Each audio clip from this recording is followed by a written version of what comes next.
Poezia është zëri i heshtur i shpirtit.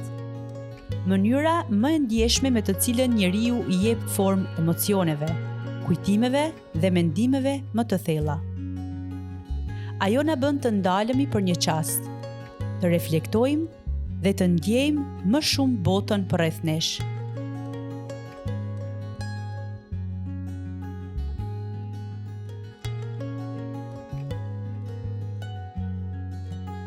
Poezin kam fillu ta dua qysh prej kur jam mësu alfabetin.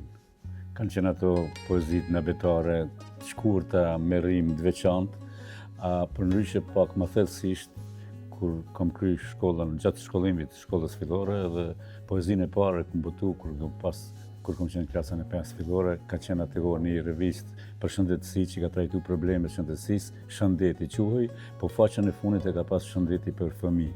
Dhe aty nga 2-3 poezi botoshën ose ndonjë tregim i shkurtër, ka qenë një gëzim shumë i madh i imi, e kam rujt atë revistë deri vonë, nëna më ka pasrujt në kutinë e vet, por kur u dol shtëpia, u dol revista, do ta gjej besoj në bibliotekën kombëtare, më kanë thonë që i ruajnë atë revistë se oni kujtim shumë i mirë.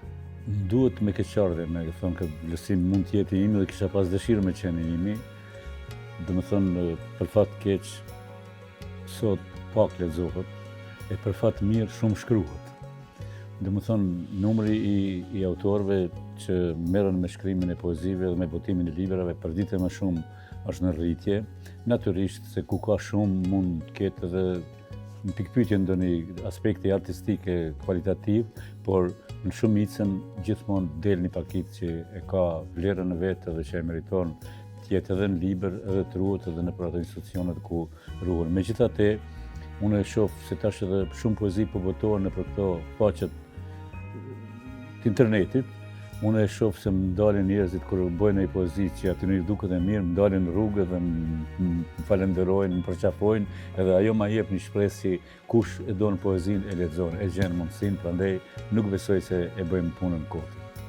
Kam shkruar plot poezi, kështu edhe e trajtoj atë motivin e dhimbjes, me të thënë drejtë, të madhëngjimit, e ato janë të prindet në rënd parë, të shoqëria, të mërgimi e tjera, por mas shumë ti besoj edhe që më kanë thonë njerëzit edhe që më kanë pëlqyer, është një poezi që kam shkruar tash së voni.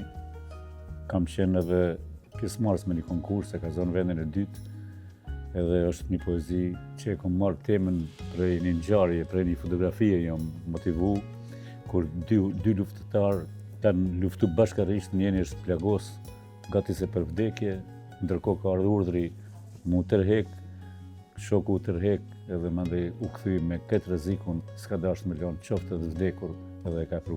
Ajo besoj është një poezi që mas tepër më kanë pëlqyer njerëzit. Lufta mori hov, zjarra në kënd, dy shokë që ishin afër, njëri u plagos rënd.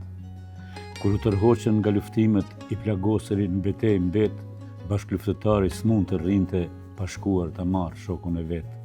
Kërkoi lejen nga komandanti, por ai nuk e lejoi, jo i tha, mos shko, nuk mund të rrezikoj.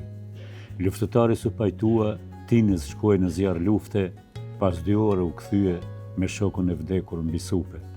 I lodhur, i raskapitur, me gjithë forcën e sosur, ku famën mbante mbi supe dhe vetë rëndi plagosur. Komandanti i zemëruar filloi me i bërtit, atë thash mos shko, si ja vlente ky rrezik. Urdhri nuk refuzohet, duhet zbatuar dhe pik, e shef çfarë të kanë bërë, veç që s'të pas kanë mbyt. Dhe çka arrite me këtë, pos që rrezikove jetën, shokun e kishe të vdekur, ta thash dhe unë të vërtetën. Luftëtari e shikoi dhimbshëm dhe syt u mbush në lot, me gjithë dhimbjen nga plagët e tha një fjalë të fortë. Kur e mora në preher, akoma ishte i gjallë, kur nuk do e harroj për jetë, që më tha të vetëm në fjalë. Shok, e vlla të kam, nuk vdiqa pa të pa dhe një herë. Të rroni e të gëzoni lirin, e dije se do vjen të më merë.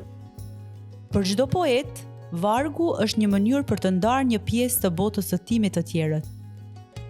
Frymëzimi mund të vijë nga përjetimet, nga njerëzit, nga vendet apo nga momentet e thjeshta të jetës që lënë gjurmë në shpirt. Motivet kryesisht i marrin nga jeta e përditshme, nga rrethi që më rrethon. Trajtoj tema, domethënë, interesante të rrethit, të historisë, të kombit, por ndonjëherë edhe me ndonjë nuancë, domethënë humoristike, satirike natyrisht, por përgjithsisht domethënë temat që më preokupojnë mua janë temat të rrethit që më rrethon, ku jetoj edhe njerëzit që i njoh. Shumicën e poezive në librat e mi dhe i ilustroj edhe me fotografi adekuate, që mendoj që ja jep fuqinë edhe më tepër kur dihet kujt ju ka dedikuar edhe për këndër shkruaj poezi.